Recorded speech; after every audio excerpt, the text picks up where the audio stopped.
Hello, algebra students. We're doing radicals. We're continuing with radicals. What do we know so far? We know what an nth root is. An nth root looks like this. The nth root of a to the n is the absolute value of a if the index n is even. And if it's not even, if it's an odd index, then we don't need the absolute value. Or if the thing we're taking the root of, the base, a, is positive, we don't need the absolute value. So for instance, let's say we have the square root of 9. We could write this as the square root. Now I'm just writing the index. When there's no index, we can write the index as 2. And 9 is 3 squared. So this matches this nth root of something to the n. So this should equal, because it's an even index, the absolute value of 3. But the absolute value is of 3, because 3 is positive, is just 3. That's what this rule is all about, where you don't need the absolute value if the thing you're taking the root of is positive.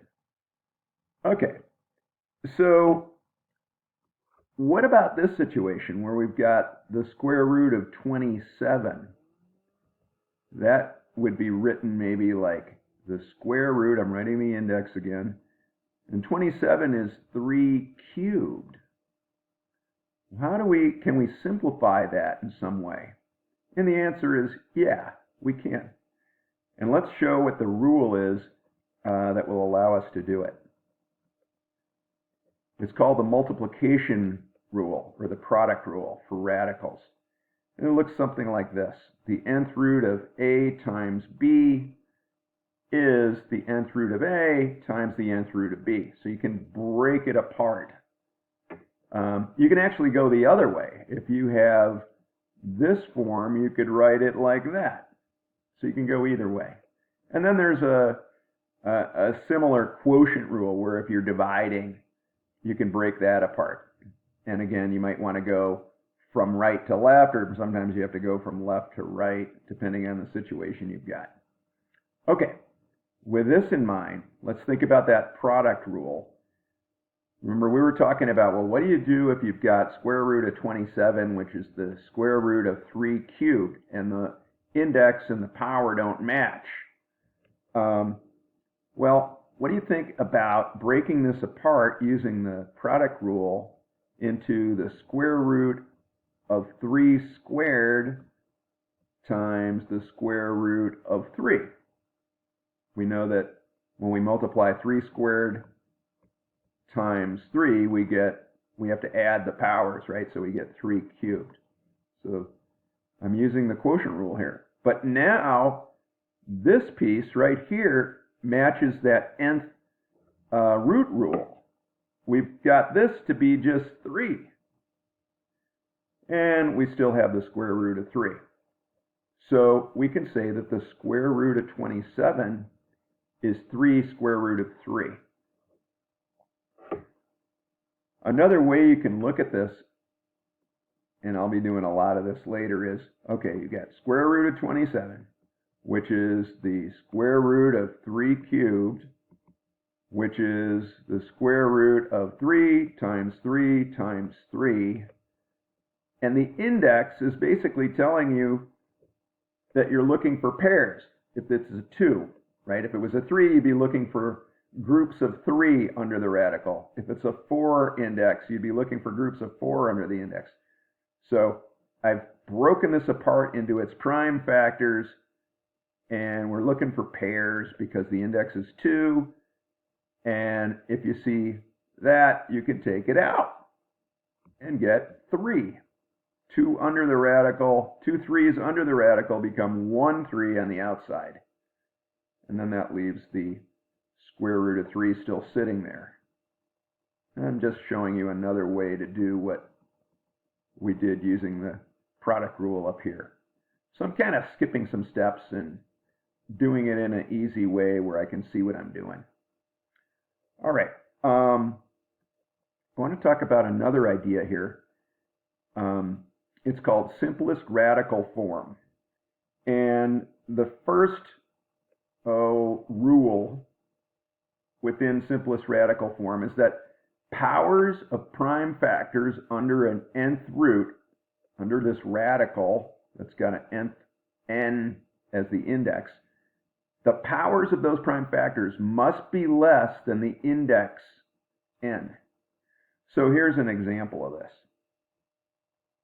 Let's say we have the cube root of 5 squared. Well, this is in simplest radical form because the power of this prime number 5, which is 2, is less than the index. Okay, it's simplest radical form because the power is less than the index, and it's a prime factor. I can't say the same thing about like 4 squared, the cube root of 4 squared.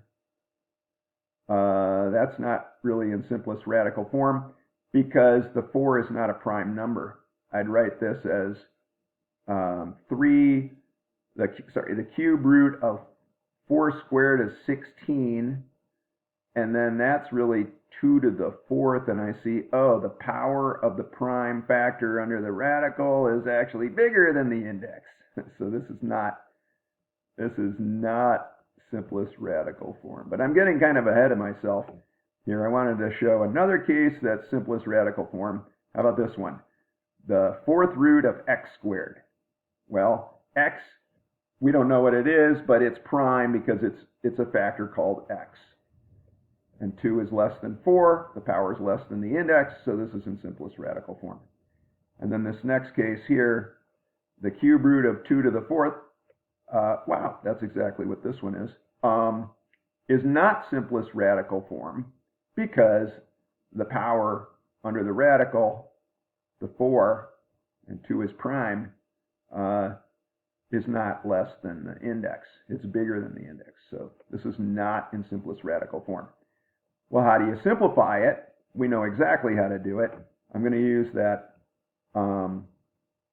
easy way where I say, okay, the cube root of 2 to the 4th is the same thing as the cube root, and then I'll write it all out. I've got 2 times 2 times 2 times 2, 4 times.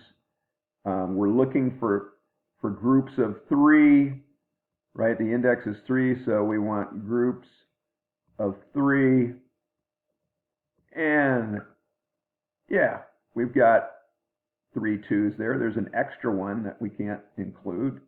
But if there's a group of 3, that factor is alone, one of them, not 3 of them, just one of them on the outside. But then we couldn't do anything with that remaining 2 that's under the radical. So that stays there. And this is the simplified form. This is simplest radical form for this. There's actually 2 more rules for simplest radical form. Simplest radical form rule 2 is no fractions under a radical, and rule 3 is no radicals in the denominator. So we'll get to those later.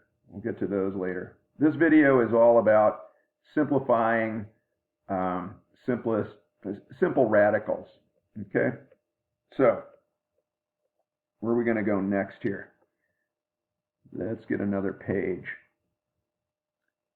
So let's say we want to, I'll call this an example. All right. Let's say we want to get simplest radical form of 108. What do we do? You can think about all the factors that make up 108, the prime factors, and the easiest way to do it is to do a factor tree. I don't know if you remember how to do this, but I like to think of all the primes, right? Like 2 and 3 and 5 and 7, and I'm not going to need any more. I start with the smallest one, like 2, and I ask, okay, is 108 divisible by 2? I put a 2 on the tree here. And 2 goes into 108 54 times. And you know, if you multiply these 2 together, you get back what's above, right? So 2 times 54 is 108. All right. As long as the number is even, you know that 2 is going to go in, right? Okay, so let's keep going. 54 is divisible by 2. That goes 27 times, right? And then this is not even anymore. Does 3 go into 27?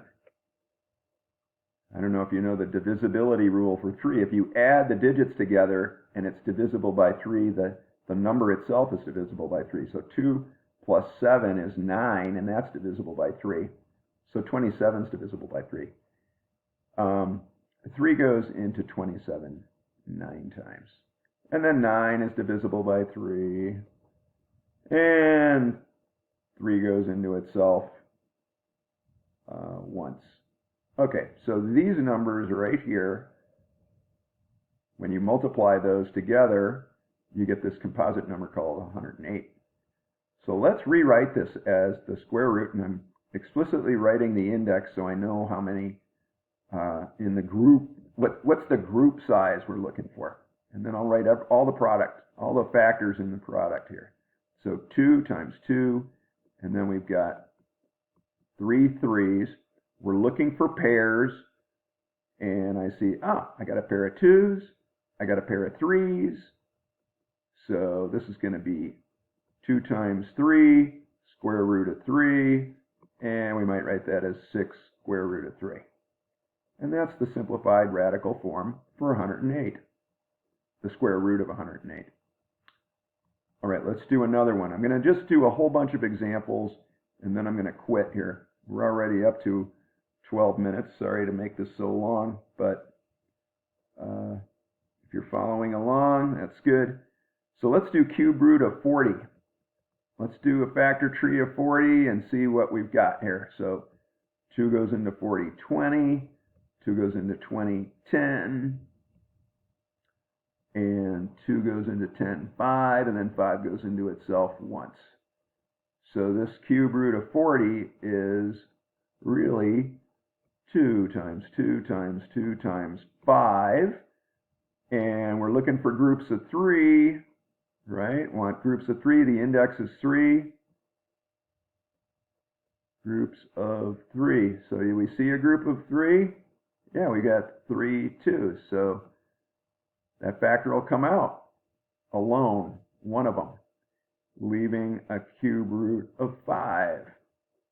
And there's that one. Can you see how easy these guys are?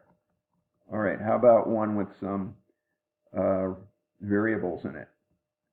How about the square root of 32x cubed y squared? And 32, I just know, I could do a tree, but I know this is 5 2s. 5 2s. You multiply 5 2s together, 2 to the 5th, and you get 32. And then, let's write the radical down too. Okay, so it's a square root. And the x's, we've got 3 x's, and we're looking for pairs, right? So I'm going to write this as x squared times x. That's really x cubed, but I can see that I have a pair of x's there. And then there's the y squared, and that's a pair. And then how about the 2's? We got more than one. We've got 2 pairs of 2's. So what do we get on the outside? Well, we're going to get a 2 and a 2, and then there's an x and a y. And I have to be a little careful here because remember the nth root rule says if the index is even, you've got to have absolute value unless the thing is positive, unless the factor is positive. And I don't know whether x or y is positive or not. So I've got to keep the absolute value on there to really be honest about it. Okay, and then what's left over is the stuff that didn't get circled. And that's 2x. So here, well, shoot, I'm not ready to box it in. 2 times 2 is 4. So it might be nicer to write it like this. 4 times the absolute value of x times y, square root of 2x times square root of 2x. And this is the final answer to that one. All right, let's do another one here. Fourth root of, this is number 1. Have I been numbering these? I don't know. I can't remember. So square root of 27x to the 4th. All right. So 27 is 3 times 3 times 3. We did that one a little while ago. We're looking for pairs. And x to the 4th could be written as x squared times x squared, right? You add the powers when you multiply them, and that would be x to the 4th. Okay, we're looking for pairs. So there's a pair of 3's, a pair of x's, and another pair of x's. So we're going to get 3 times x, and let's put that in absolute value because we don't know the sign of the x, leaving the square root of 3 behind. And now I want to talk about something here. This is really 3 times the absolute value of x squared times the square root of 3. But whenever you square something, it's got to be positive.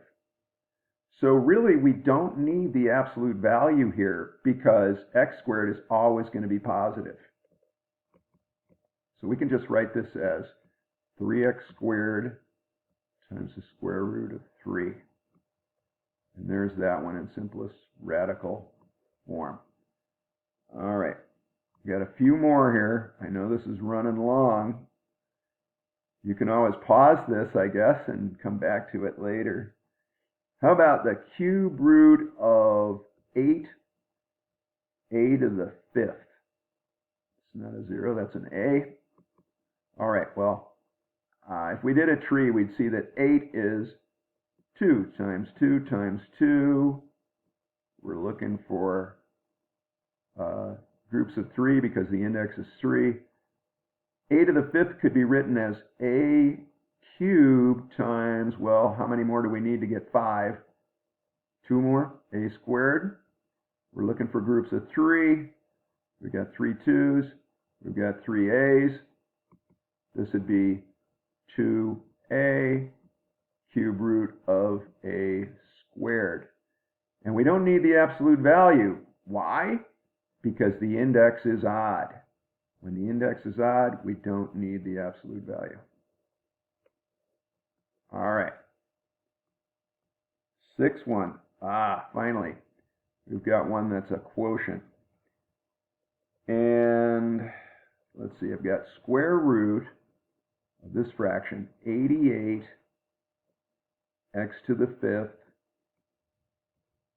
over 2x squared. And the trick with this one is just to simplify it a little bit before you do anything. And you'll see that 2 goes into 88, 44 times? And x to the 5th over x squared, that's just x cubed. So that's this. Let's do a tree with 44. 2 goes into 44 22 times, and 2 goes into 22 11, and 11 goes into itself once. 11 is a prime number, right? So this could be written as the square root of 2 times 2 times 11. We're looking for groups of 2, so let's write this as x squared times x.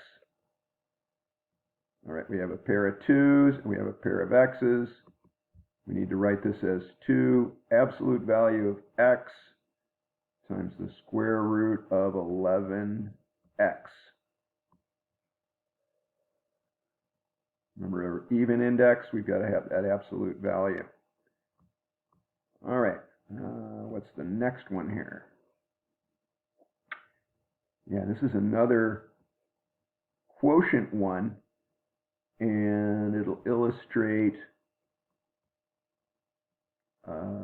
the use of the quotient rule in the other direction, where now we've got 2 radicals dividing each other, and the bottom can't really be simplified. The denominator can't be simplified anymore. 4 is 2 squared, and x squared We don't have a group of 3, so we can't do anything with that. The top might be able to be simplified a little bit, but instead of simplifying the top and leaving the bottom, notice that using the quotient rule, because these indices, the 3's are the same, quotient rule requires those indexes to be the same if you're combining.